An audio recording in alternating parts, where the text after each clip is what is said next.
when Jesus' people face pressure, Jesus says, you are the salt of the earth. You are going to be different. You ought to be there in society and to live in the world, to be distinctive. So what is this salt thing? I was sitting thinking of illustrations this morning actually. I think of I hope she's not listening, my mother-in-law's bread. We have a bread maker, you put in 400 grams of flour and a teaspoonful of salt. But my mother-in-law on a health drive missed out the salt bit, and really the bread was uneatable. It doesn't rise, but also it tastes revolting. I was also thinking of a pastor in church in Southampton who had made 6 creme brulee. That's 6 yolks and a lot of sugar and double cream. And he cracked them the first one and they spat it out. It's absolutely revolting. And he hadn't realised that his son, 2 weeks previously, thought it would be really funny to put some salt in with the sugar. And he was sitting laughing, and the parents like, you just wasted a pint of double cream. Salt is distinctive, isn't it? It makes a difference. Actually, when Jesus' hearers would have heard about the salt of the earth, they'd have understood him perfectly, because from rabbinic writings at that time, we know that the Jewish nation knew that imagery of salt was playing a purifying role amongst the nations. Salt purifies, we use it to heal wounds, we use it to preserve delicious bacon we enjoyed yesterday. It's an image that would have been familiar. And the Jewish people listening would have thought, yes, we are the salt of the earth. They'd been familiar with the light image. Much of Sermon on the Mount is based on Isaiah chapter 61, but chapters 60 and 62 speak of God's people being like a light, a city on a hill. Isaiah 42 and 49 says that they're the nation where they're called to be the bearers of God's light among the nations. But there's a shock here when Jesus says this, verse 13. You see, Jesus speaking to his disciples, he says, you are the salt of the earth. He's not talking about the Jewish Pharisees or the Jewish people. He's saying, no. The new people of God, my people, my followers, you are the people. The people who know your failures, you've not been salt and light. He says, you are. So he's saying, don't look to organised religion around you. So friends, today it's you and me. You are the salt of the earth. And it's a challenge to us. I think of one thing that challenged me a huge amount last year. It was just Al saying something along the lines of, if not us, then who? And weekly, and the area around, or in our workplaces, if we're not being Christians, living for Jesus and sharing the gospel, then actually nobody else is going to do it. Nobody else is going to be the salt in the earth. Each one of us in the room, this is Jesus saying, you are the salt of the earth. You're the ones who are involved in the schools, whose kids go to Wheatley Primary or secondary school, who are at the end of term concerts. You're the people who are school governors. You are the people who are outside the Merry Bells. You are the people who are singing in the community choir. You are the people in social care managing safeguarding for Oxfordshire. You are the people at football and rugby and brass bands and aerial silks. You're the people working at Blenheim Palace and being part of that community, or in wood preservatives, or in special needs. Whatever, we are out there. You are the people living in Horse Park and Wheatley and Forest Hill and, yes, Chris, even in Tiddington.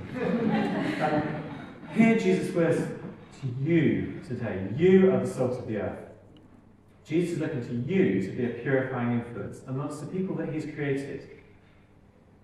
So the question is, given you are in these situations, are you going to be distinctive? Will people be able to taste that difference? If salt loses its saltiness, it's good for nothing, to be thrown out, to be trampled underfoot. As Jesus makes it really simple, he wants you to be different, to be distinctive. So whenever we feel that pressure around us to compromise, just to blend in, that's when it matters. That is a reminder, a nudge from Jesus. Actually, I want you to be different. When you feel that tension, that's when it really matters. That's when it matters to be different. Is there a next slide? Because my brother had his shirt along these lines. You can see all the trendy, cool fish are heading one way, but the Christians going against the flow, being different. The verse used to be Romans 12, verses 1 to 2. Do not be conformed any longer to the pattern of this world, but be transformed by the renewing of your mind. Go against the flow, be different. Being different can be costly. I'll give 2 examples. I think of my friend Ardi Shaha, who's in Albania, who's a medical student. He had to work hard to get into med school there. His parents' dreams, his hard work. It was his 5th year at university, and he had to do his haematology exam. And everyone in the med school knew that the haematology professor was corrupt and wanted a bribe.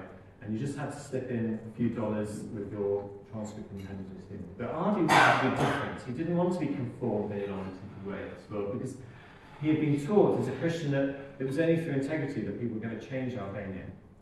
So he didn't put in the money, he prayed about it, and he failed his exam. He was made to resit the entire year at his own expense. This is a huge amount of money for someone who was already 5 years in debt. And at the end of the year, he had to face the same haematology professor, the same exam, the same choice. So what does Ardi do? He doesn't put in his $5, and it's not much compared with how much it's cost him. He gets his friend's train, he fails again. And that means the end of his medical career. He was prepared to go that far. Actually, his friends have been praying, and the dean of medical school stepped in at that point and said, well, you're rubbish, but we'll let you move to the last year. Praise God. But it was tough. I think of a friend, Jar, in Southampton, from our last school, church, who is just a lowly teaching assistant in a class, primary school, and they were doing their sex education lessons, and not in class, but afterwards in the staff room, she asked a question about the balance of the teaching. And she lost her job that day. The head teacher wrote to the agency she was working for and said her services will no longer be required here. It's going to be easy to blend in. But in Jesus' warning, if we're not salty, we're no longer good for anything. So, over to you. I'd like to ask you to chat about this a bit later over coffee.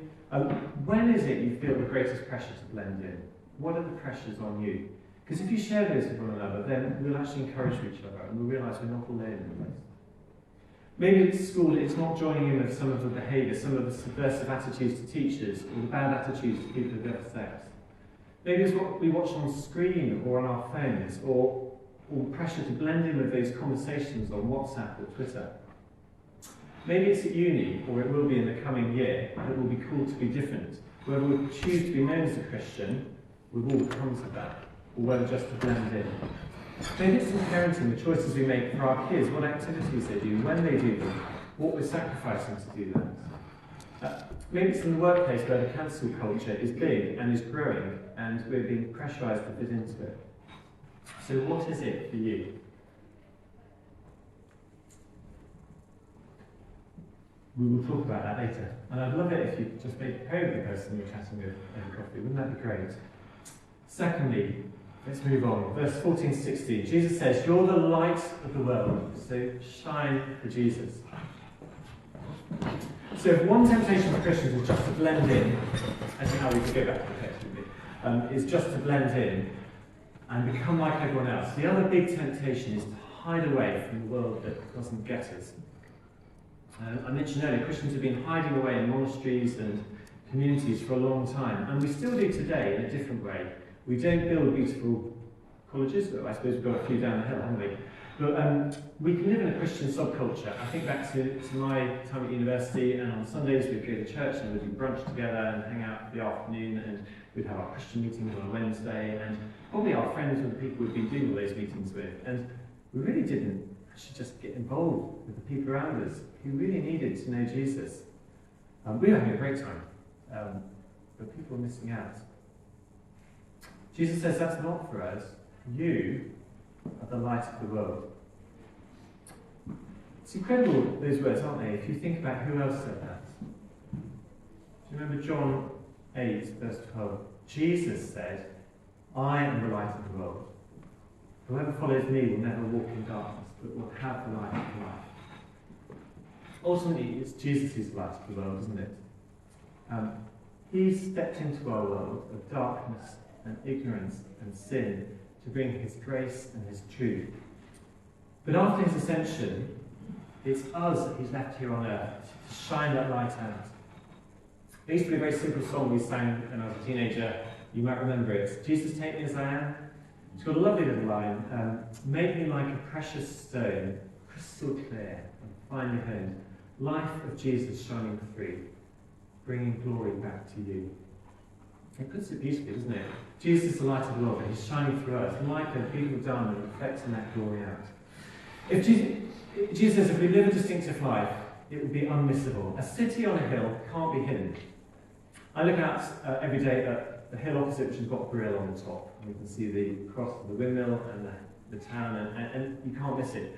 Jerusalem is a city built on a hill, and in a dark place with no street lighting, the lights from Jerusalem, as you walked up from Jericho or from any of the surrounding territory, would have shone out. People would have seen it. Clear skies. It doesn't have the fog and rain and mist that we have in the UK. And Isaiah 62 says that this is Jerusalem. For Jerusalem's sake, I will not remain quiet till her righteousness shines out like the dawn, her salvation like a blazing torch. That's bright light. It's not a little candle, is it? Her righteousness like the dawn. The nations will see your vindications, and all the kings your glory. You'll be a crown of splendour in the Lord's hands, a royal diadem in the hand of your God. Think of the jewelled set and the crown jewels, and if you've seen them sparkling in the light, they're beautiful in daylight. The Old Covenant people of Israel more or less failed to be a light to the world. In fact, throughout the Old Testament, they're wanting to be more like the nations around them. We want their gods. We want a king like them. We want their morality. It looks easy. They just wanted to blend in and their light didn't shine. But Jesus says that this Isaiah prophecy is not about the Old Testament. Isaiah 62 was looking ahead to Jesus' new covenant people. Our righteousness, your righteousness, shining like the dawn. Shining. So if that's who Jesus wants us to be, this is his command. Let your light shine. Neither do people light a lamp and put it under a bowl. Instead, they put it on its stand, and it gives light to everyone in the house. It's a great little comic picture. Jesus does have a sense of humour, by the way. He created our sense of humour. But it's just stupid to stick a light under a bowl. I'm with Jesus on this one. I came down this morning, the first person down, and all the lights and all the blazing, they've been blazing all night. Now, as a middle-aged dad with rising energy prices, turning off lights in an empty room is a big thing, isn't it? It wasn't you. So sometimes on a camping holiday, we have a battery-powered light, a little torch. It's not very much, but in a tent it can make all the difference. But there's a tendency to just want to have it under the bed covers with you, with the reading it in your sleeping bag, and then nobody else in the tent gets that light. It's profoundly selfish, and if you've ever shared a tent with someone like that, you'll remember the conversation, like, can we please hang it up? There's a little book built into this tent, and we can do that. We've been given the immense privilege of knowing Jesus as the light of the world.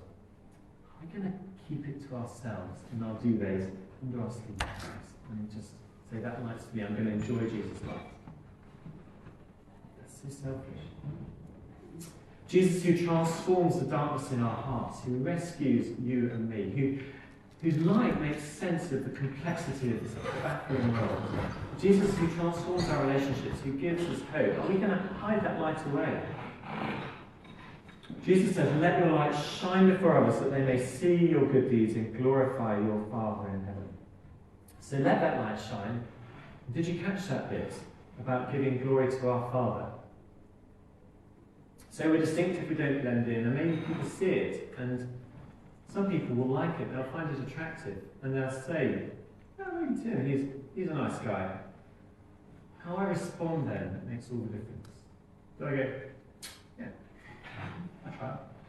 Or do I say, yes, Jesus has been good to me, hasn't he? I think of another chap I met in Albania. It's a crazy place. His name's Melsi, which stood for Marx, Engels, Lenin, Stalin. That was his dad's name he gave him. And I remember him receiving a compliment in front of me, and someone said, oh, Melsi, that's great, you're being wonderful. And he just beamed and said, all the glory is the Lord's. And I always remember that. He just couldn't take the glory for himself. I had a colleague in Southampton called Victoria who was Korean, so crazy active Christian, but grew up in Uzbekistan where they'll stick you in prison and kill you if they find out that you're sharing your faith. And she just shone in the workplace in Southampton. If there was ever any compliment So naturally, and with a smile, she would just tell it to Jesus. You know, people say, Tim, I think it's wonderful you've got a happy marriage, a happy home, success at work. Just say that, yes, hasn't Jesus been good to me? It can be done without being awkward. And when people do that, it's just wonderful. The glory goes to God then, not me. I do remember as a child, even when I was 11, my friend Benji came around and he said, oh, Tim, it's like happy families around here. Not everyone has. He certainly didn't have what I had growing up in a Christian home. And to be able to say to him, I wish I'd known better how to do it. Yeah, it's Jesus who makes me happy. So maybe you're frightened of letting your light shine. For me, this is a journey I'm on. I told you, as a child, I didn't want people even to know where I'd been on a Sunday morning. And Jesus makes you take baby steps, isn't he? I was in the CU at school, but we hid in the mobile classroom and you could sneak in without people knowing where you were going. But then they wanted to do a school assembly where the CU would stand on the stage, the whole school, and I would get my violin out and would praise song. It was awful. I got bow bounce, my leg was shaking, I was so anxious. But it was a big step for me to be able to go, yeah, no, I am a Christian. I don't mind 1,000 people knowing about it. I've been challenged a few weeks before because an Iranian woman had come to our CU and we sat around with our hot chocolates and our cocoa and were nice to each other. And she said, you don't know what it's like in Iran. You're all just cocoa Christians in the West. We just meet together and have hot chocolate. It's different in Iran. Then there was the university mission and the challenge of inviting people along. I'm not sure if the events helped unbelievers much, but they certainly helped Christians to take a bit of a step forwards. In my first year at university, a surgeon taught me the words of Mark 8:38. He said, if anyone's ashamed of me and my words, in this adulterous and sinful generation, then the Son of Man will be ashamed of them when he comes in his Father's glory with the holy angels. I found that very challenging. I do not want Jesus to be ashamed of me when he comes in his glory with the holy angels. And through that, Jesus challenged me to the next step. I never wanted to share the Bible with people I didn't know on the street. And the next summer, I found myself in Italy doing that. And I think it's the most challenging thing I've ever done. But it was great. And then, at Southampton, amongst my academic colleagues, where you don't want to be known as stupid, this student had been on to a William Lane Craig talk all about the resurrection, and he said, wouldn't it be great if your colleagues could do that? Yes. Well, why don't you do that talk, Tim? You can do it, can't you? It was been in debate. So he said, I said, oh, okay then. Right, I'll invite along someone from the Atheist Society. We'll go national and we'll get them in. Guys, so there we have my whole department have come along, sitting on the back row, my closest colleagues, and someone from the University of East Anglia who'd come along as a leading atheist to debate me. And all I had to go on was the fact that I could repeat more or less what William Lane Craig said. God had taken me on that journey, and he's taken us all on that journey, isn't he? By the way, in that debate, the criticism was that the person that the Atheist Society got was not up for it. He was just not good enough. It's like, I'm not amazing. We just got the truth. And people felt that we had kind of caught some ball to invite him. So, how is God calling you to let your light shine? I wonder when it is that you're most tempted to hide your light away. Is it like me when it's your pride at stake? Or you like to take a compliment for yourself? I do. I'm proud. Or some situation you're not comfortable being seen as a Christian. I've said I'm not doing door knocking or street evangelism. And I know you're listening, but I don't want to challenge the church to do door knocking this year, please. Thank you. I'm worried. Or maybe it's the colleagues that we have to work with these guys every day, and we don't want to alienate them. And there is a time for being culturally appropriate. Okay, we're not going to be Bible bashers, but there's a way to be gracious, isn't there, and let our light shine. And there are times when there's a hint of being ashamed of Jesus and his words. I'm going to move on, and I've shortened this last point really a lot. So if you want to know more about this, I'd love to chat about it. But thirdly, verses 17 to 20, God's word doesn't change, so we're to obey and teach it. So Jesus has got a new covenant people, Jesus is giving them a new law. And the question is, well, what about the old law and the prophets, the Old Testament? What happens to that? We're Jewish. Was it right for Gordon and Al and me to enjoy a bacon butty yesterday? Okay. Was it right for us even to go to a shop or drive on a Saturday? Shouldn't we all be keeping the old Sabbath laws? Or continuing the sacrifices in the temple? I mean, where are the lambs? Come on. But this really matters to these people. And it matters to us. When we read the Old Testament, does it have any call on our lives today? Has Jesus come to lower the bar a bit, or even to just get rid of it? And Jesus says, no. No, I haven't come to change the law of Moses. I've not come to get rid of some of the trickier or more obscure laws. Jesus' brother James makes the same point in James chapter 2, verse 10. Actually, there are a few verses. Yeah, that's that one. Whoever keeps the whole law and yet stumbles at just one point is guilty of breaking all of it. For he who said, you shall not commit adultery, also said, you shall not murder. If you don't commit adultery but you do commit murder, you become a lawbreaker. Jesus didn't come to pull a few laws out. Jesus, James, both really clear. The whole law, you either have it all in its entirety or none at all. It's a bit like your MOT. I think my friend Tony took his car onto the MOT and there'd been a little stone hit the windscreen. In the far corner, passenger side, down the bottom, there's a little crack. And the guy says, you failed your MOT. It's like, that's a tiny crack.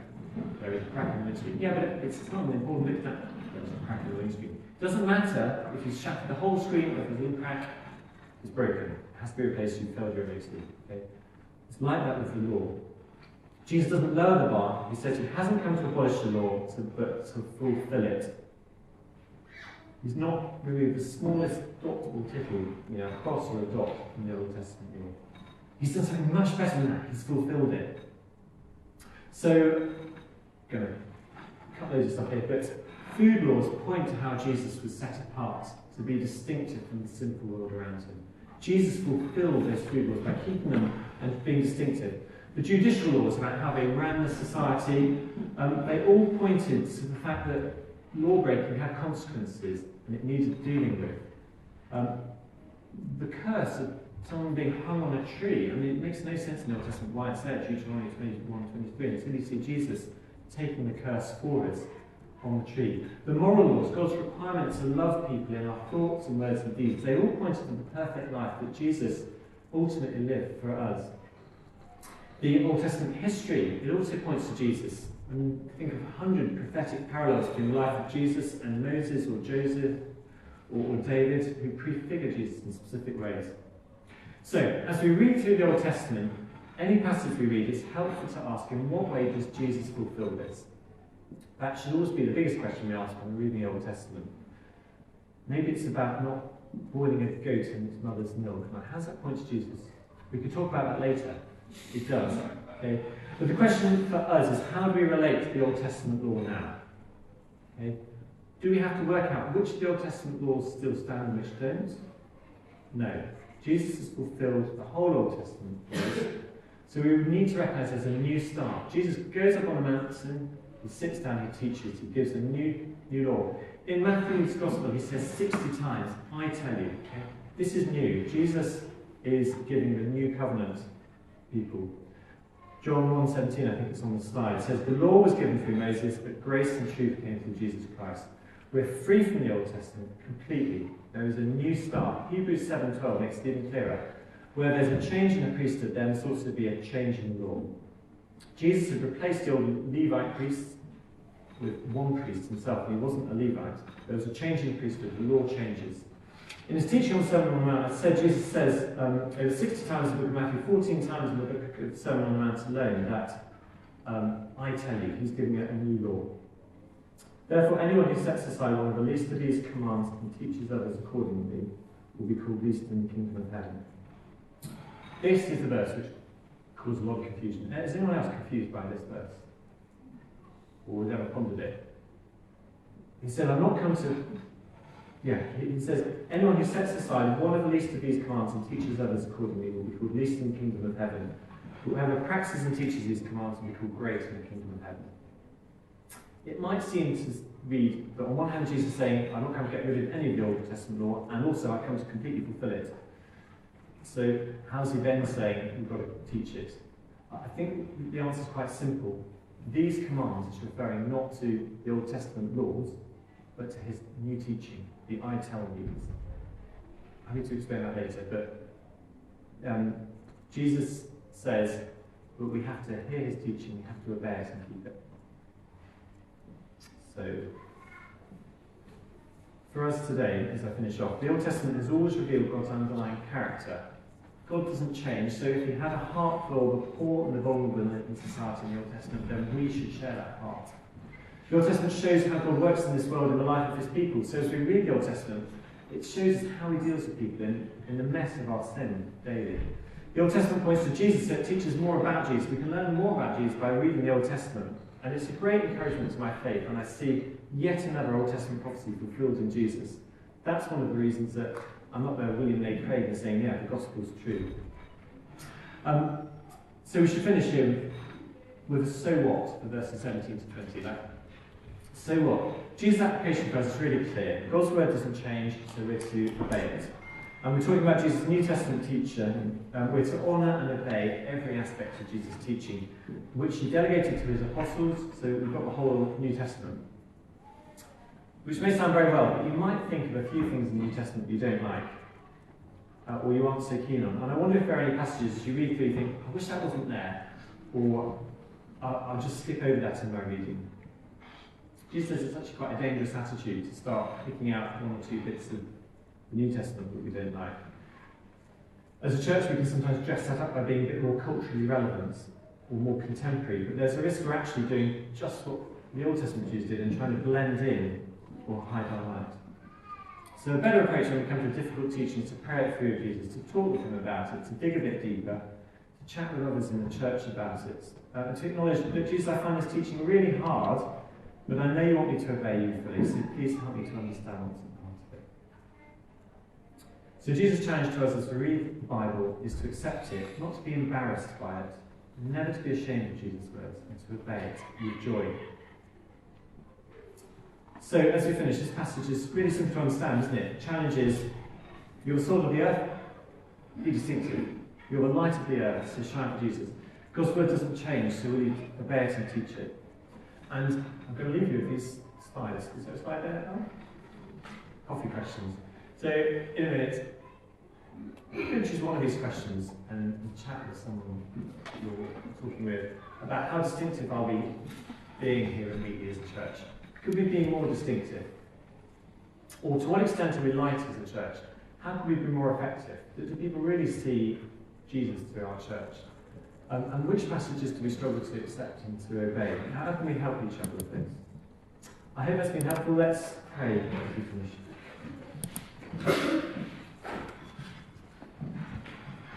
This is he who I receive, he who is humble and contrite in heart and who trembles at my words. Lord Jesus, thank you for your powerful word. Help us to be humble and contrite and to obey it, not to try and change it. Please forgive us where we've been ashamed of you or of your words.